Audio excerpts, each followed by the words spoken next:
नदी के शांत किनारे बसा हुआ था सोनापुर नाम का एक छोटा सा लेकिन दिलों से भरा हुआ गांव। सुबह होते ही यहाँ मंदिर की घंटियों की आवाज और नदी में बहते पानी की मधुर ध्वनि पूरे गांव को जगा देती थी। इस गांव के लोग सीधे साधे, मेहनती और एक दूसरे का दुख सुख बांटने वाले थे। यहाँ हर कोई कम में भी खुश रहना जानता था। लेकिन कहते हैं ना, गरीबी बुरी नहीं होती, बुरी होती है लालच। इसी सोनापुर में कुछ दिल ऐसे भी थे जिनमें दौलत की चमक ने इंसानियत की रोशनी को ढक दिया था। जहां बाहर से हंसी थी, वहीं अंदर जलन और स्वार्थ पल रहा था। और यही छुपा हुआ लालच धीरे धीरे रिश्तों की जड़ों को खोखला कर रहा था, जिसका असर बहुत जल्द एक ही खून के रिश्ते पर पड़ने वाला था। इसी सोनापुर गांव में एक ही आंगन में पली बढ़ी थीं दो सगी बहनें, बड़ी बहन शारदा और छोटी बहन रेखा। बचपन में दोनों एक ही थाली में खाना खाती थीं, एक ही नदी में नहाती थीं और एक दूसरे के बिना एक पल भी नहीं रह पाती थीं। लेकिन वक्त बदला और वक्त के साथ किस्मत ने दोनों को अलग अलग रास्तों पर खड़ा कर दिया। शारदा की शादी एक साधारण किसान से हुई थी। मेहनती था उसका पति, लेकिन पिछले कई महीनों से बीमारी ने उसे बिस्तर से बांध रखा था। इलाज में जो थोड़ा बहुत था, सब खत्म हो चुका था। घर में ना अनाज भरपूर था और ना ही सुकून। हर दिन शारदा ईश्वर से बस एक ही प्रार्थना करती कि उसके पति की जान बच जाए। दूसरी ओर थी रेखा। उसकी शादी गांव के एक अमीर साहूकार से हुई थी। बड़ा घर, नौकर चाकर और धन दौलत की कोई कमी नहीं थी। लेकिन जहां शारदा के घर गरीबी थी पर दिल में ममता थी, वहीं रेखा के घर सुविधाएं तो थी पर रिश्तों में गर्माहट नहीं थी। एक ही माँ बाप की संतान होकर भी किस्मत ने दोनों बहनों को दो बिल्कुल अलग दुनिया दे दी थी। और यही फर्क आगे चलकर इस कहानी की सबसे बड़ी परीक्षा बनने वाला था। रेखा के पास दौलत की कोई कमी नहीं थी। सोना, चांदी, बड़ा घर और लोगों की वाहवाही, सब कुछ था उसके पास। लेकिन जिस दिल में दया और अपनापन होना चाहिए था, वहाँ सिर्फ कंजूसी, घमंड और स्वार्थ भरा हुआ था। दौलत ने रेखा को इतना अंधा कर दिया था कि उसे सामने खड़ी अपनी ही सगी बहन की मजबूरी दिखाई नहीं देती थी। दीदी, रोज रोज देर क्यों हो जाती है? पता है ना, इतने बड़े घर का कितना काम पड़ा रहता है। यहाँ नौकरों की तरह तुम्हें समय पर आना चाहिए। ऐसे आराम से आती रहोगी तो काम कैसे चलेगा? रेखा के शब्द शारदा के दिल में तीर की तरह चुभ गए। माफ करना बहन, रात में आपके जीजा की तबीयत बहुत बिगड़ गई थी। पूरी रात नींद नहीं आई, इसलिए सुबह थोड़ी देर हो गए। शारदा की आंखों में थकान भी थी, डर भी था और मजबूरी भी। लेकिन रेखा के चेहरे पर ना कोई सहानुभूति थी, ना ही कोई नरमी। उसके लिए शारदा अब बहन नहीं, बस एक काम करने वाली औरत बन चुकी थी। रेखा की डांट सुनने के बाद भी शारदा ने सिर झुका लिया। उसने कोई जवाब नहीं दिया, क्योंकि जवाब देने की ताकत अब हालात ने उससे छीन ली थी। वो चुपचाप काम में लग गई। सुबह की ठंडी हवा में शारदा झाड़ू लेकर आंगन से बैठक तक हर कोना साफ करने लगी। धूल उसके हाथों पर बैठती, पसीना उसके माथे से टपकता, लेकिन उसके कदम एक पल को भी नहीं रुके। उधर रेखा मुलायम गद्दों पर बैठी आराम से चाय की चुस्कियां ले रही थी। काम करती बहन की ओर उसकी नजर तक नहीं गई। सुनो दीदी, आंगन के बाद पूरा घर अच्छे से साफ होना चाहिए। कहीं भी जरा सी धूल दिखी तो मैं बर्दाश्त नहीं करूंगी। और हाँ, रसोई में जाकर सारे बर्तन भी मांज देना। मेरे घर में सब कुछ चमकना चाहिए। शारदा एक कमरे से दूसरे कमरे, फिर रसोई तक जाती रही। उसकी पीठ दुखने लगी, हाथ कांपने लगे, लेकिन उसने मुंह से एक शब्द भी नहीं निकाला। उसके लिए ये सिर्फ काम नहीं था, बल्कि अपने परिवार की जिंदगी बचाने की मजबूरी थी। और रेखा के लिए ये बस अपनी हैसियत दिखाने का एक और मौका। दिन ढलने लगा था। शारदा ने घर का हर काम पूरी मेहनत और ईमानदारी से पूरा कर दिया था।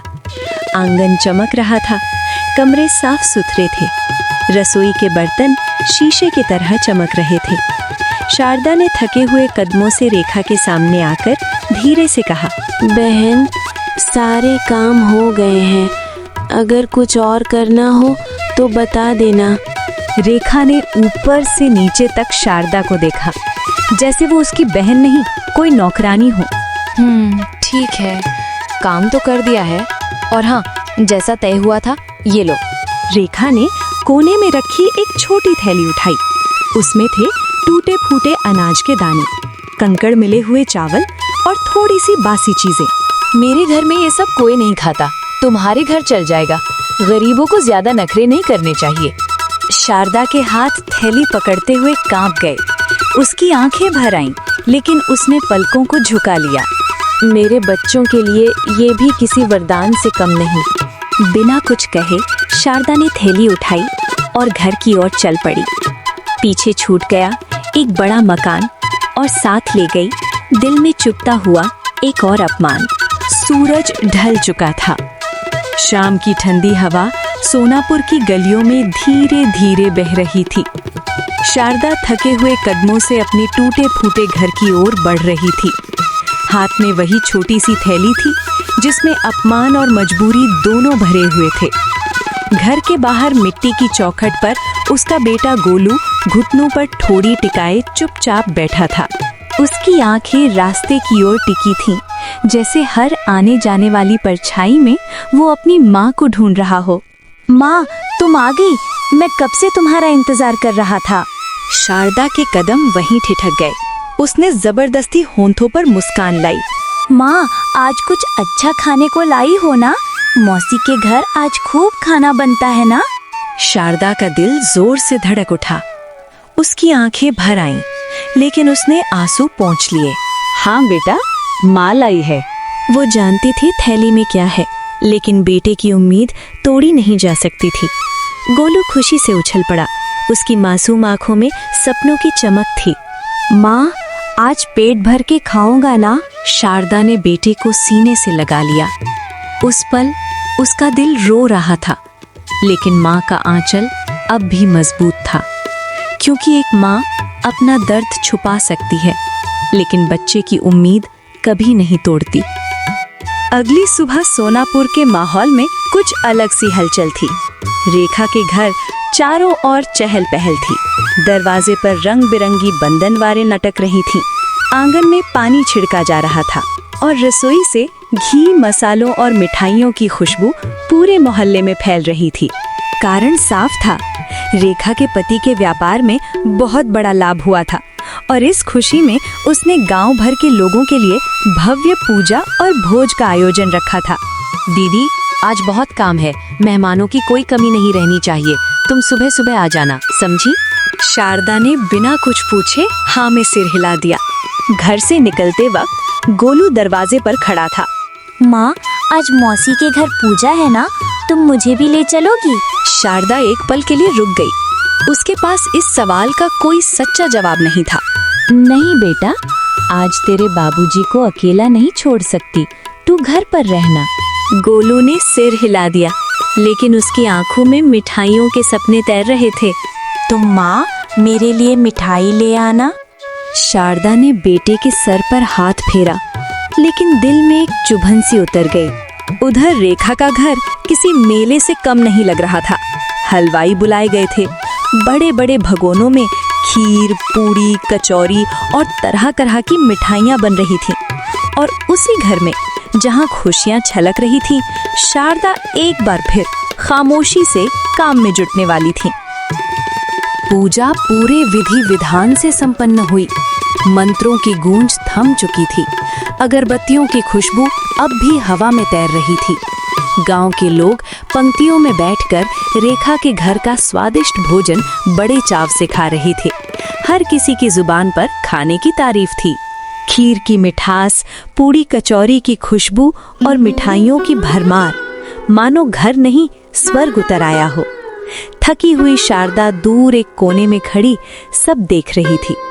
उसकी आंखें हर थाली से उठते निवालों को नहीं, अपने बेटे की मासूम मुस्कान को याद कर रही थीं। धीरे धीरे मेहमान खाना खाकर अपने अपने घर लौट गए। घर में अब सन्नाटा था, लेकिन रसोई में अब भी ढेर सारा खाना बचा हुआ था। दीदी ये सब बचा हुआ खाना रसोई में ठीक से रख दो, और हाँ, मिठाई के बर्तनों के नीचे जो चूरा और सकरी परत लगी है ना, उसे भी अलग कर देना। शारदा ने कोई सवाल नहीं किया।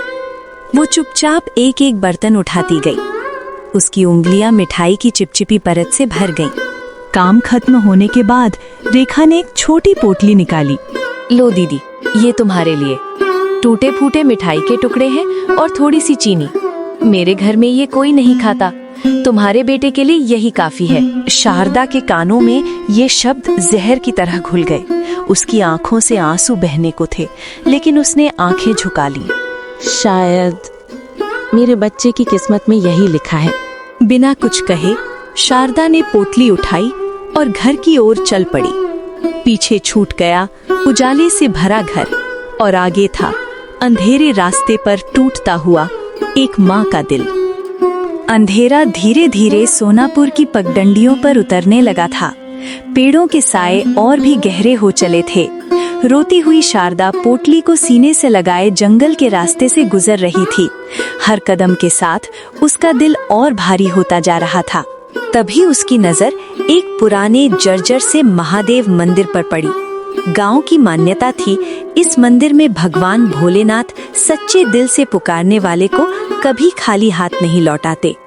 शारदा के कदम अपने आप वहीं रुक गए।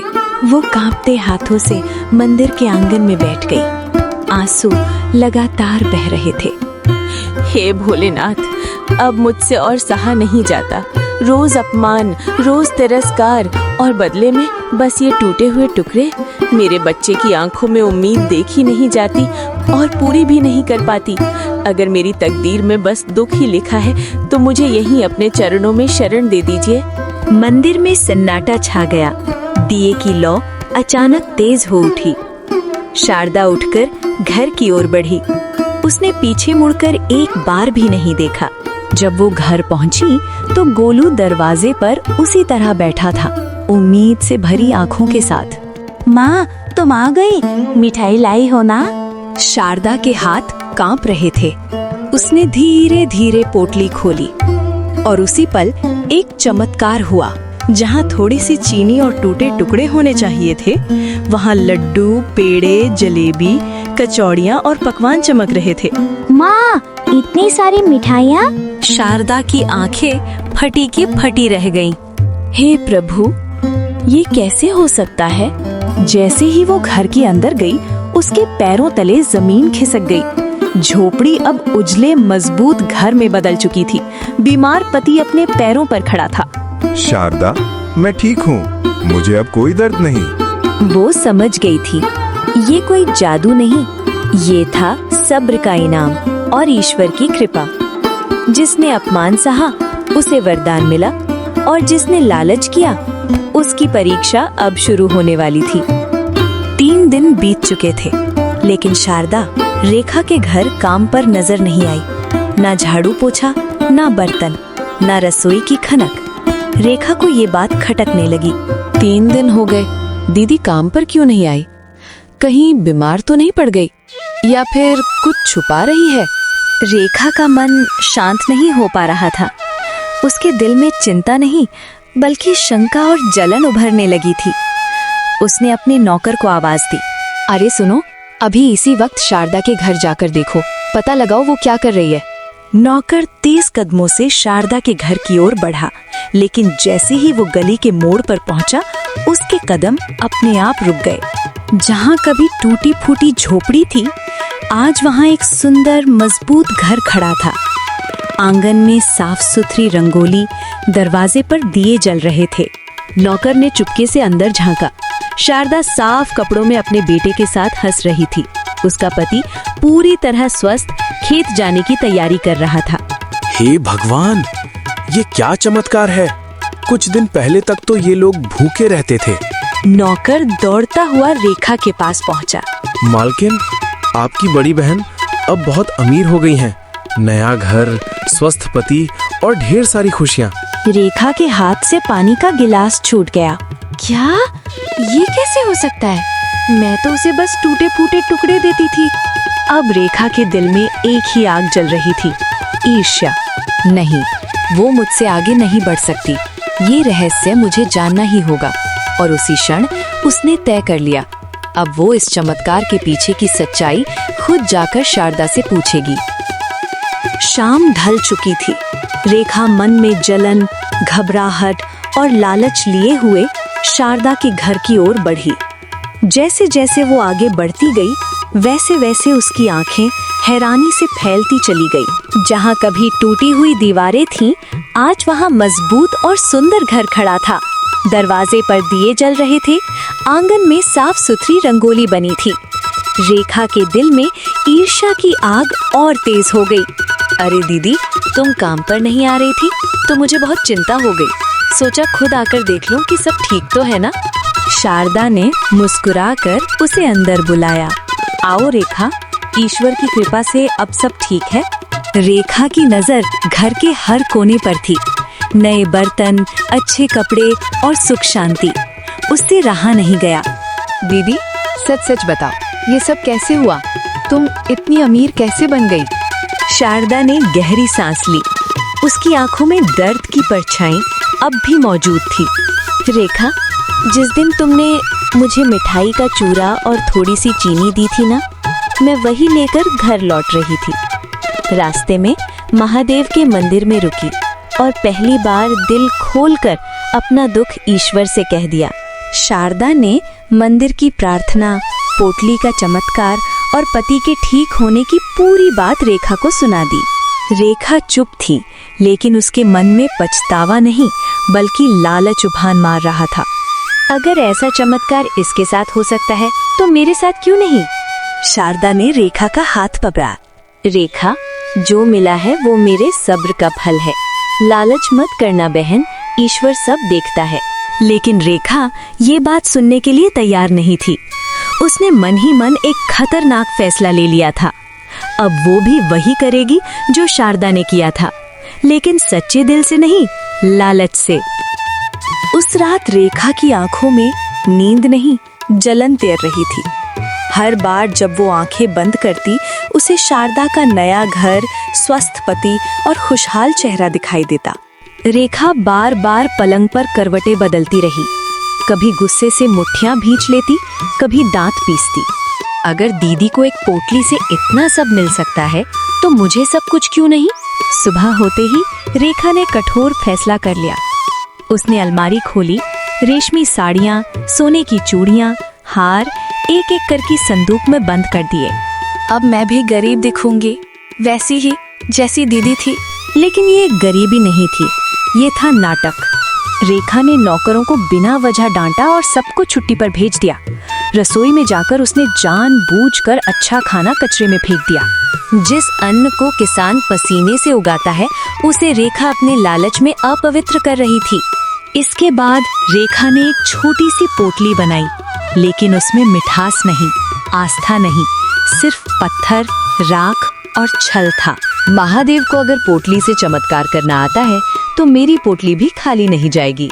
सूरज ढल रहा था, आसमान लाल हो चुका था, मानो किसी अनहोनी की चेतावनी। रेखा पोटली हाथ में लेकर उसी मंदिर की ओर बढ़ चली, जहाँ कभी सच्चे आंसू गिरे थे। लेकिन उसे क्या पता था, जिस रास्ते पर वो चल रही है वो आशीर्वाद नहीं, परीक्षा की ओर जाता है। शाम का अंधेरा धीरे धीरे गांव पर उतर रहा था। मंदिर के शिखर पर जलता हुआ दिया हवा में कांप रहा था, मानो आने वाली अनहोनी को पहले ही महसूस कर चुका हो। रेखा मंदिर की सीढ़ियां धीरे धीरे चढ़ी।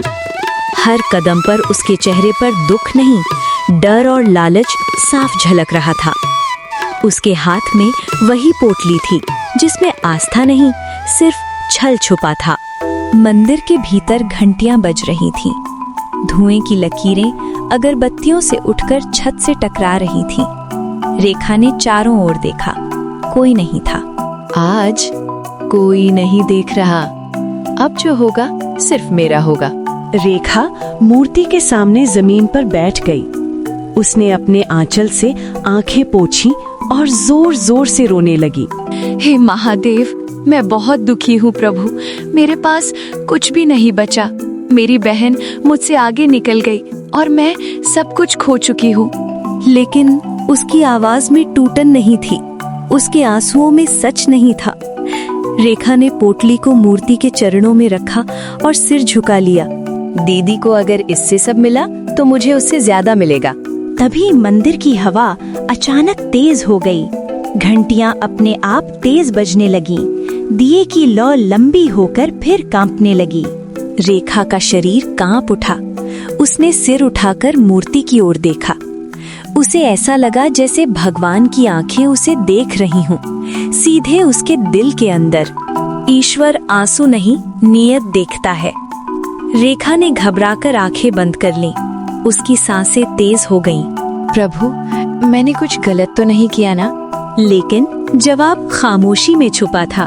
मंदिर की दीवारों पर छायाएं अजीब तरह से हिलने लगीं।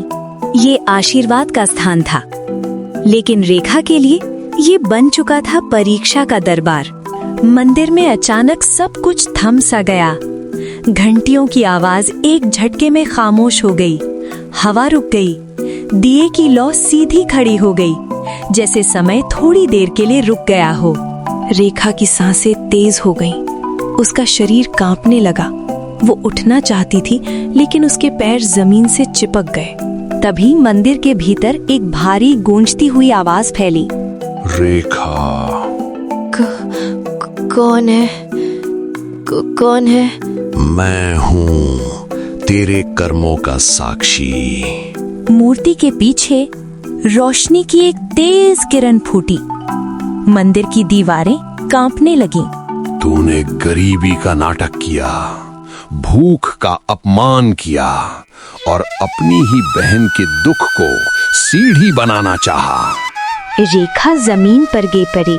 प्रभु, मैंने तो बस आपकी कृपा चाही थी। कृपा लालच से नहीं मिलती। शारदा को जो मिला वो उसके सब्र, त्याग और सच्चे आंसुओं का फल था। रेखा की पोटली अपने आप हिलने लगी। और तू छल लेकर आई। अब देख तेरी पोटली का सच। तेज हवा चली। पोटली रेखा के हाथ से छूटकर जमीन पर गिर पड़ी। गांठ अपने आप खुल गई। पत्थर, राख और धूल। उसी पल मंदिर की रोशनी मध्यम हो गई। जो दूसरों को नीचा दिखाता है, वक्त उसे और भी नीचा गिराता है। जो लालच बोता है, वो खाली हाथ लौटता है। माफ कर दो प्रभु, मुझसे गलती हो गई। लेकिन हर गलती की माफी नहीं होती। कुछ गलतियां सबक बन जाती हैं। मंदिर की घंटियां धीरे धीरे फिर से बजने लगी। हवा सामान्य हो गई, लेकिन रेखा का दिल अब पहले जैसा नहीं रहा। सूरज धीरे धीरे अपने सोने लाल रंग में गांव को नहलाता रहा। शारदा का घर आज भी प्रकाश और खुशी से भरा था। पत्नी और मां के रूप में उसकी मेहनत और सच्चाई हर कोने में झलक रही थी। उसके पति अब स्वस्थ और खुशहाल थे। घर में सुख, शांति और प्रेम हर तरफ बिखरा हुआ था और उनका बेटा मासूम मुस्कान के साथ खेल खेल में मिठाई खा रहा था। लेकिन दूसरी ओर रेखा का घर एक झोपड़ी में बदल चुका था। सारा वैभव, सोना, चांदी और गहने अब केवल धूल और पत्थर बनकर रह गए थे। उसका पति हैरानी और दुख में सब कुछ सह रहा था। रेखा ने जाना, लालच का परिणाम हमेशा दुख देता है। जो दूसरों को नीचा दिखाता है और सच्चाई से भागता है, वो अंततः खाली हाथ लौटता है। शारदा ने अपने जीवन में ये सीखा, धैर्य, त्याग और सच्चाई कभी व्यर्थ नहीं जाते। सच्चा प्रेम और मेहनत ईश्वर की कृपा को आकर्षित करते हैं। रेखा ने भी अपनी गलती मानी, लेकिन सबक इतना बड़ा था कि वो कभी नहीं भूल सकती थी। ईश्वर का न्याय सभी के सामने साफ था। याद रखो, सच्चे दिल, त्याग और सब्र से बड़ा धन कोई नहीं। लालच, जलन और छल केवल मन को खाली और जीवन को वीरान करते हैं। शारदा और उसका परिवार आज भी सादगी, प्रेम और आस्था के साथ खुशहाल जीवन जी रहे हैं। और रेखा, उसने जाना कि सिर्फ बाहरी दौलत से कभी भी सच्ची खुशी नहीं मिलती। लालच और जलन से हमेशा नुकसान होता है। सच्चाई, सब्र और त्याग से ईश्वर की कृपा मिलती है। दूसरों को नीचा दिखाने वाले अंततः अपने कर्मों का फल भुगतते हैं। सच्चा धन सिर्फ मन और रिश्तों में मिलता है, सोने चांदी में नहीं।